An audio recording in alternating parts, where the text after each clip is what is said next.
प्रदेश में बिजली विभाग के कर्मचारियों ने सरकार तथा बिजली विभाग के निगमों के खिलाफ ऑनलाइन ट्रांसफर पॉलिसी को लेकर विरोध का बिगुल फूंक दिया है। ये विरोध अब आने वाले दिनों में और भी उग्र रूप में दिखाई दे सकता है। इसको लेकर कर्मचारी नेताओं ने ब्लैकआउट तक की धमकी दे डाली है। भिवानी के सर्किल ऑफिस में भिवानी व दादरी जिलों के बिजली कर्मचारी एकत्रित हुए तथा भिवानी सर्कल कार्यालय के बाद सरकार व बिजली विभाग के एमडी के खिलाफ नारेबाजी की।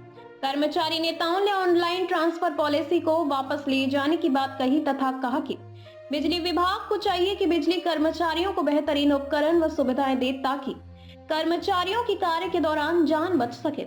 जबकि ऑनलाइन ट्रांसफर पॉलिसी में कर्मचारियों को बदला जाने से उन्हें नई जगह की कई टेक्निकल बिंदुओं का पता नहीं होता तथा उनकी जान जा सकती है।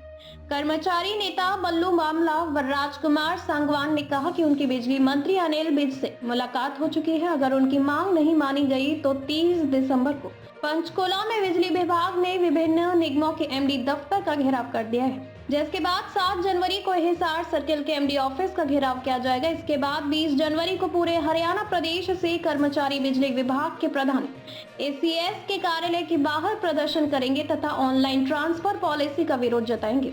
उन्होंने कहा कि यह पॉलिसी कर्मचारियों के लिए जानलेवा है तथा सरकार जबरन इस पॉलिसी को थोप रही है। उन्होंने कहा कि यदि सरकार उनकी मांगे नहीं मानती है तो प्रदेश के नांगल चौधरी से लेकर पंचकुला, फरीदाबाद से लेकर कुंडली तक प्रदेश में ब्लैकआउट जैसी स्थिति पैदा हो सकती है, जिसकी जिम्मेवारी सरकार की होगी। उन्होंने कहा कि बिजली विभाग के 50 के लगभग कर्मचारी 1 साल के दौरान कार्य करते हुए शहीद हुए हैं। ये संख्या आर्म्ड फोर्स के शहीदों से किसी भी मायने में कम नहीं है।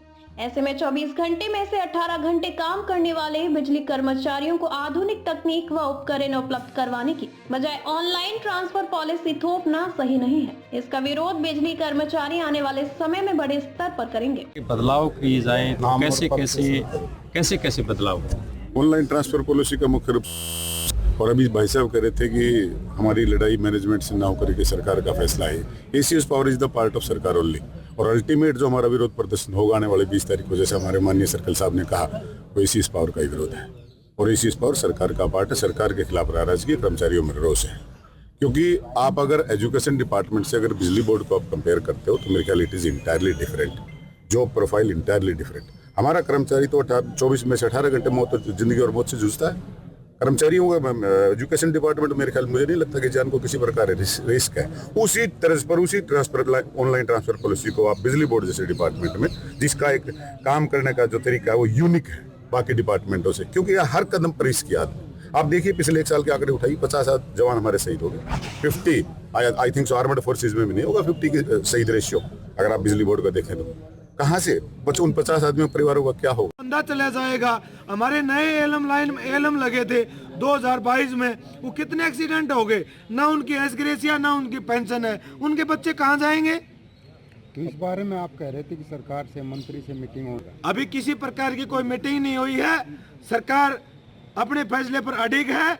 हम सरकार को आपके माध्यम से चेतावनी देना चाहते हैं, समय रहते हुए हमारी यूनियन को बुलाने का काम करें, अन्यथा अगर हमारी सेंट्रल काउंसिल पूरे हरियाणा बंद करने का आह्वान करेगी तो हम पूरे हरियाणा बंद करने का भी काम करेंगे। क्या ब्लैकआउट जैसी स्थिति, कोई भी स्थिति पैदा हो सकती है?